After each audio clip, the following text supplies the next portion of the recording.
Hello बच्चों, good morning. आज हम 9वीं कक्षा का अध्ययन करेंगे।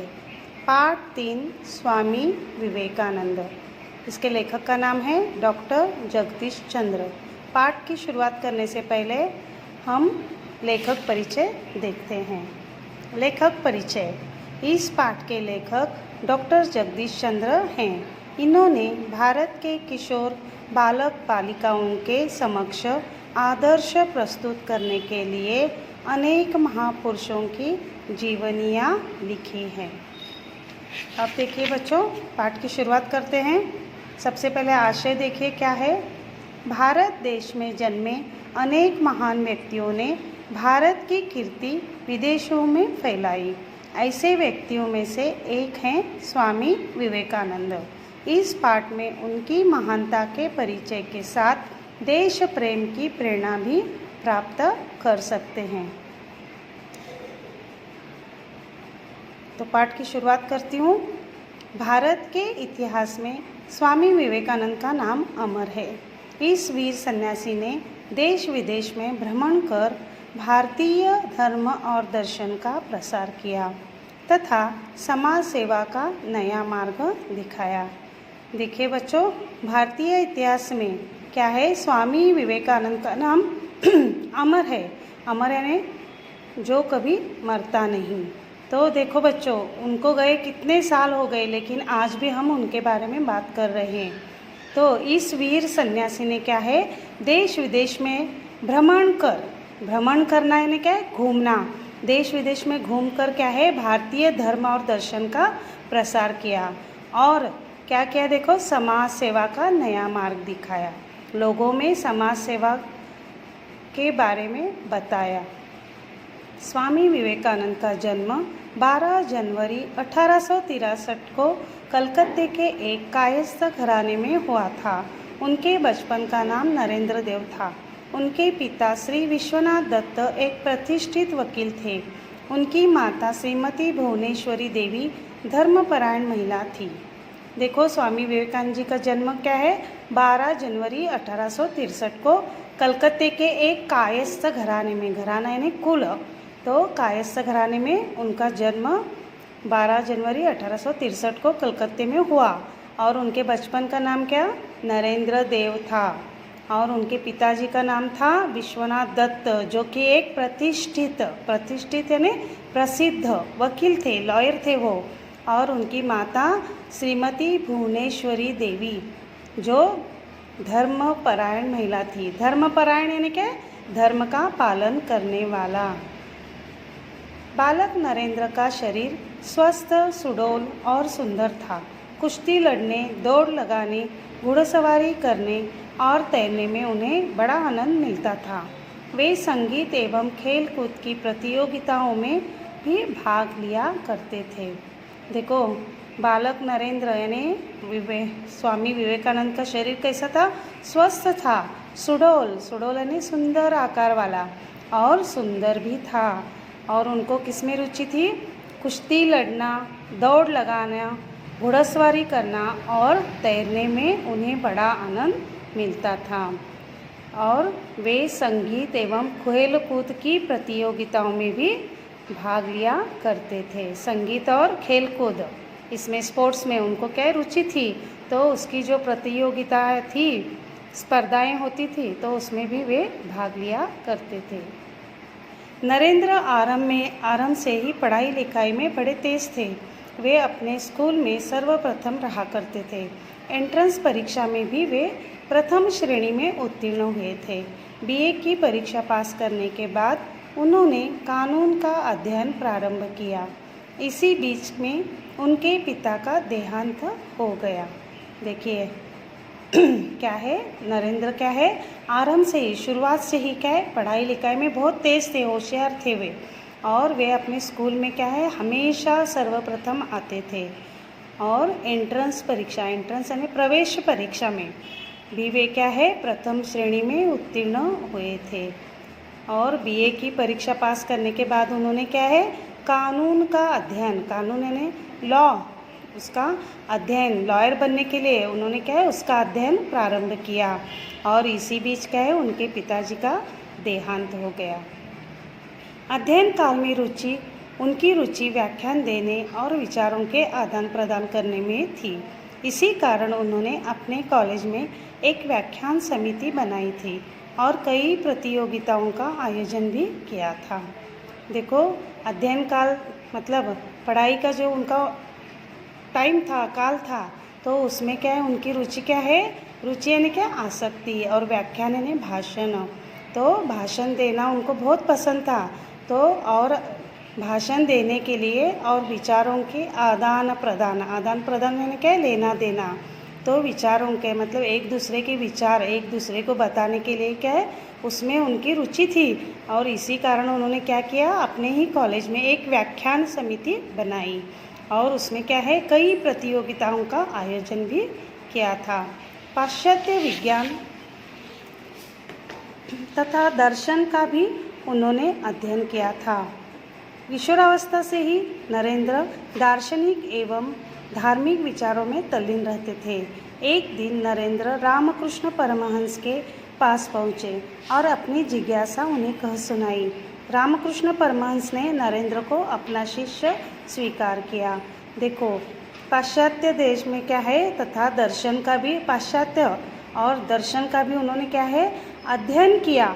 और किशोरावस्था में यानी उनकी वो जब बड़े हो गए तो उस वक्त क्या है उन्होंने नरेंद्र ने क्या है दार्शनिक एवं धार्मिक विचारों में भी वे तल्लीन रहा करते थे। उनकी किशोरावस्था में वे क्या है दार्शनिक यानी दर्शन शास्त्र, दार्शनिक सिद्धांत और धर्म के बारे में उसी विचारों में वे तल्लीन रहा करते थे।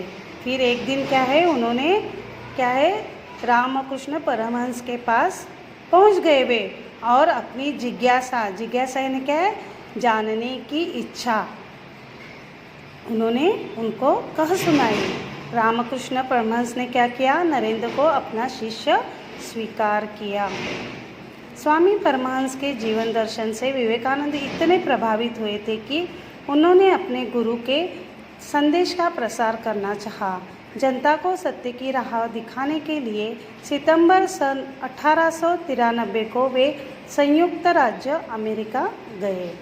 देखो, स्वामी परमहंस के जीवन दर्शन से यानी उनकी वजह से स्वामी परमहंस के क्या है जो उनकी विचार शैली थी, उनका जीवन में रहने का तरीका था, इससे क्या है विवेकानंद बहुत प्रभावित हुए थे और उन्होंने अपने गुरु के क्या है संदेश का प्रसार करना चाहा और जनता को सत्य की राह दिखाने के लिए वे सितंबर सन 1893 को क्या है संयुक्त राज्य अमेरिका गए। उस समय वहाँ शिकागो नगर में सर्वधर्म सम्मेलन हो रहा था। इस महासभा में विवेकानंद ने भारतीय धर्म और तत्व ज्ञान पर भाषण दिया। उनका भाषण बड़ा गंभीर एवं हृदयस्पर्शी था। उनकी वाणी सुनकर श्रोतागण मुग्ध हो गए। कुछ समय तक वे अमेरिका में ही रहे और अपने भाषणों द्वारा लोगों को त्याग और संयम का पाठ पढ़ाया। इसके बाद वे इंग्लैंड और स्विट्ज़रलैंड में भी गए और वहाँ उन्होंने सत्य और धर्म का प्रसार कर भारत के गौरव को बढ़ाया। अनेक विदेशी स्वामी जी के शिष्य बन गए। उनमें से कुमारी मार्गरेट एलिजाबेथ का नाम उल्लेखनीय है, जो स्वामी जी की अनुयायिनी बनकर सिस्टर निवेदिता के नाम से संसार में प्रसिद्ध हुई। देखो, जब वे अमेरिका गए उस समय क्या है वहाँ पर शिकागो नगर में सर्वधर्म यानी हर एक धर्म के लोगों का सम्मेलन हो रहा था और इस महासभा में विवेकानंद ने भारतीय धर्म और तत्वज्ञान यानी क्या है ब्रह्म ज्ञान पर भाषण दिया और उनका भाषण इतना गंभीर था, इतना हृदयस्पर्शी था कि सारे श्रोतागण यानी उनका भाषण सुनकर, उनकी वाणी सुनकर क्या है सारा श्रोतागण यानी क्या है सुनने वाले का समूह क्या है मुग्ध हो गया। मुग्ध होना यानी क्या है मोहित होना। और कुछ समय तक वे अमेरिका में ही रहे और अपने भाषणों द्वारा क्या है लोगों को त्याग और संयम का उन्होंने पाठ पढ़ाया।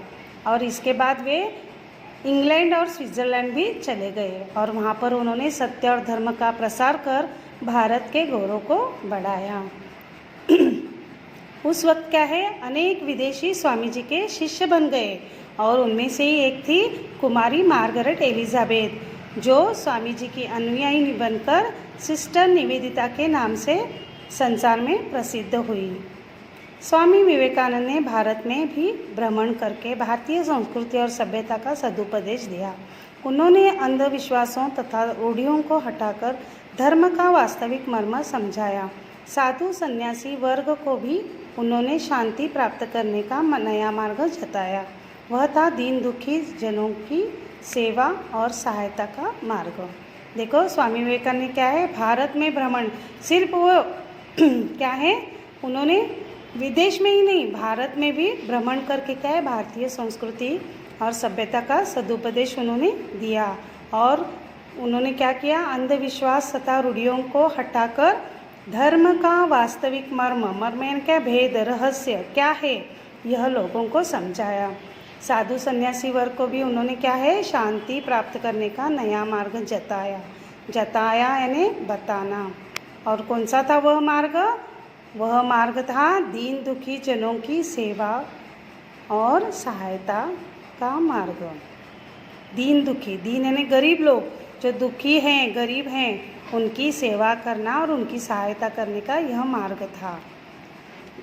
आगे देखो बच्चों, स्वामी विवेकानंद ने समाज सेवा को परमात्मा की सच्ची सेवा बतलाया। वे स्वयं भी समाज सेवा में लग जाते थे। सन 1897 में प्लेग और अकाल से पीड़ित भारतवासियों की उन्होंने बड़ी तन्मयता से सेवा की थी। समर्थ लोगों को उन्होंने गरीबों की दशा सुधारने का संदेश दिया। इसी ध्येय से उन्होंने कलकत्ते में रामकृष्ण मिशन की स्थापना की।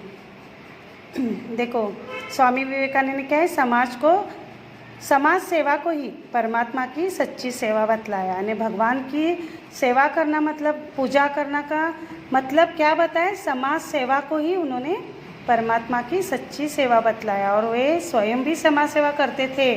जब 1897 में प्लेग और अकाल आया था, तब उस वक्त क्या है, पीड़ित भारतवासियों की उन्होंने बड़ी तन्मयता से सेवा की थी। और समर्थ लोग यानी कौन, अमीर लोग जो हैं उनको क्या कहा था, गरीबों की दशा सुधारने का संदेश दिया था। और इसी ध्येय से उन्होंने कलकत्ते में क्या है, रामकृष्ण मिशन की स्थापना की थी। स्वामी जी ने अज्ञान, अशिक्षा, विदेशी अनुकरण, दास्य मनोभाव आदि के बुरे प्रभावों का बोध कराया। उन्होंने अपने भाषणों द्वारा जनता के मन से हीनता की भावना को दूर भगाने का प्रामाणिक प्रयत्न किया। अपने एक भाषण में उन्होंने कहा था, प्यारे देशवासियों, वीर बनो और ललकार कर कहो कि मैं भारतीय हूँ, अनपढ़ भारतीय, निर्धन भारतीय, ऊंची जाति का भारतीय, नीच जाति का भारतीय, सब मेरे भाई हैं। उनकी प्रतिष्ठा मेरी प्रतिष्ठा है, उनका गौरव मेरा गौरव है। देखो स्वामी जी ने क्या किया, अज्ञान, अशिक्षा, विदेशी अनुकरण और दास्य मनोभाव, दास्य यानी गुलाम, तो उनके जो भी बुरे प्रभाव हैं उनका बोध लोगों को कराया। और उन्होंने अपने भाषणों द्वारा जनता के मन में क्या है, हीनता की भावना यानी हीन होने का भाव जो है, अभाव, तो उसकी भावना को दूर कर दिया। और दूर करने का क्या है, प्रामाणिक प्रयत्न उन्होंने किया। एक भाषण में उन्होंने क्या कहा था, देखो, प्यारे देशवासियों, वीर बनो और ललकार कर कहो। ललकार यानी चुनौती, चैलेंज, तो ललकार कर तुम कहो कि क्या, मैं भारतीय हूँ, अनपढ़ भारतीय, निर्धन भारतीय, यानी जो पढ़ा लिखा नहीं है, निर्धन यानी जिसके पास धन नहीं है, ऊंची जाति का भारतीय, नीच जाति का भारतीय, ये जो भी हैं सब भारतीय मेरे भाई हैं और उनकी प्रतिष्ठा मेरी प्रतिष्ठा है और उनका गौरव मेरा गौरव है। 4 जुलाई सन 1902 को स्वामी विवेकानंद परलोक सिधारे, लेकिन आज भी उनके कार्य और संदेश अमर हैं। 4 जुलाई सन 1902 को क्या है, स्वामी जी का देहांत हो गया। परलोक सिधारना यानी देहांत होना, मरना, तो वो स्वर्ग सिधारे। और लेकिन आज भी क्या है, उन्होंने जो कार्य किया, काम किया, उसका और उनके संदेशों का क्या है, आज भी उनके कार्य और संदेश क्या हैं, दुनिया में अमर हैं। तो बच्चों, ये पाठ यहाँ पर ख़त्म होता है। आशा करती हूँ यह पाठ आप सबको समझ में आया होगा। धन्यवाद।